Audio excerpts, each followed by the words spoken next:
Good morning to all of you. This is my torts class. So while we are still in the introductory class to the tort, friends, remember entire tort law and civil law, they depend on the legal maxim ubi jus ibi remedium. That means whenever a wrong is committed, you have got a right to remedy. You can file a suit and you can get the compensation. Already I have given the definition of the tort. Tort means a civil wrong which is not a breach of trust or breach of contract. And when the legal injury is done, the remedy is by way of getting compensation in the shape of unliquidated damages. This is what is stated by Salman. Right. In this topic, we are going to discuss the legal maxim Injuria Sine Damnum. There are two topics, Injuria Sine Damnum and Damnum Sine Injuria. Sine or Sine, whatever, you can pronounce it in whatever way you like. But normally North Indians, they pronounce it as Sine, right? So these two topics are necessary because whenever a suit is filed before the magistrate or the judge, he has to decide first whether it is a tort or not. How to decide whether it is a tort or not? These two legal maxims will help you. In this video, we are going to discuss the first legal topic, that is called as Injuria Sine Damnum. So you might have heard, whenever the parliament, whenever the assembly has completed the sessions, the speaker will say, the parliament is adjourned sine die. Sine die or sine die means without any date. Sine die, without any date. So next date of the assembly or sessions, parliament will be known to you. That means without. Sine means without. Right? So injuria sine damnum. Injuria means injury. Injury means, please remember, only legal injury. Legal injury, it may be a psychological injury, but it should be legal injury. Legal injury and moral injury, they are totally different. So what is legal injury?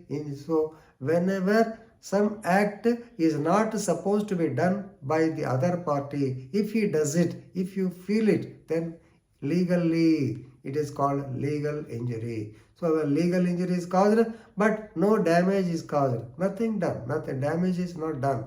So in such a case, when injury is caused, even though there is no damage, Injuria sine damnum. So injury is caused, but there is no damage, but still it is tort because his injury, his right has been affected. In a simple word, right has been infringed. So if you know the case laws, it will be better for you to understand. So please remember, the damage may not be there due to the wrongful act, damage may, but still it is actionable per se. Actionable per se means actionable without the proof of any damage. So just like the cases of negligence, nuisance, definitely all of them come under this category. If you go through the different case laws which I have given in my notes, it will be easy for you to understand. A very famous case, Ashby versus White, 1703. So in the within brackets I have written rejection of voters' right to vote. Yes, Ashby versus White. So Ashby is a qualified voter. He can vote. He has come to the polling station for casting his vote. But Mr. White, somehow, he has refused. White is a returning officer, let's assume. So he has rejected the vote of our Ashby. Ashby said, no, I am a qualified voter. These are my identity. How can you stop me? Then there was exchange of votes. Ultimately, our Ashby has given the challenged vote or tendered vote. So the election process has started. That counting has begun. So before taking up our Ashby's case, already the person whom Ashby wanted to be elected has been elected. So there is no point in counting Ashby's vote, the tender vote or challenger vote. But still, when he brought a suit against Mr. White in the before the House of Lords, so even though the plaintiff suffered no damage, nothing happened. What happened is the person, his friend has come out successful, but even then his right to vote has been infringed. So there is an injury. So the House of Lords held that even though the plaintiff did not suffer any actual loss, the defendant is liable as the legal right of the plaintiff has been while infringed. So this is what is called.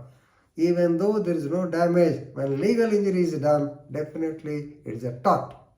I think I have explained you in detail in the class also. Second case is Bhim Singh versus State of Jammu and Kashmir, 1986.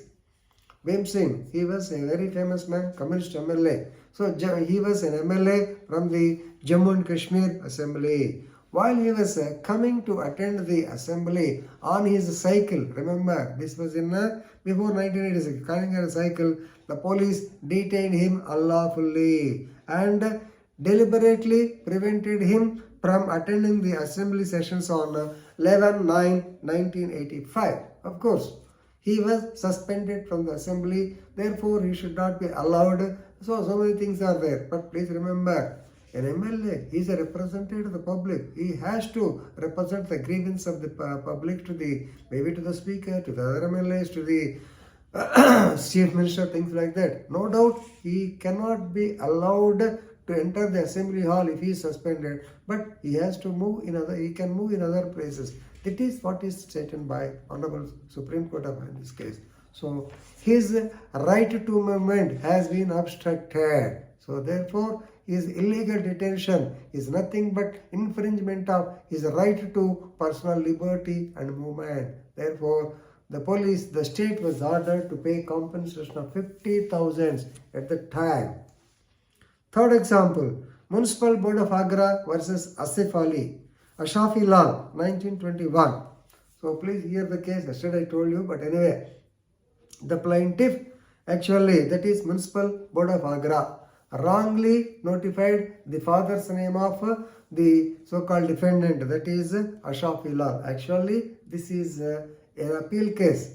So appeal case, Municipal Board of Agra will be the appellant and the Ashby Law, he will be the respondent. So what happened is, Ashby Law, he was an advocate, he wanted to contest for the Board of Advisors, that means Legal Standing Council from the Municipal Board of Agra. But because his father's name is not correct, he was not allowed to contest in the elections. To contest for the post, I'm sorry. So immediately he filed a case on the Supreme Court of India. It was a bit actually liberal, and they stated that yes, definitely injury has been done, error has been committed by the Municipal Corporation of Agra. So therefore the father's name may be corrected and a fresh list may be prepared and may be allowed to apply for the post of the so-called Legal Standing Council. That means it is accepted that there was legal injury. Okay, so these are the celebrated case laws regarding the Injuria, Sine, Damnum. That means injury is there, but there is no damage, but still it is a tort. We will discuss Damnum, Sine, Injuria in the next video. With this, I am concluding. Thank you very much.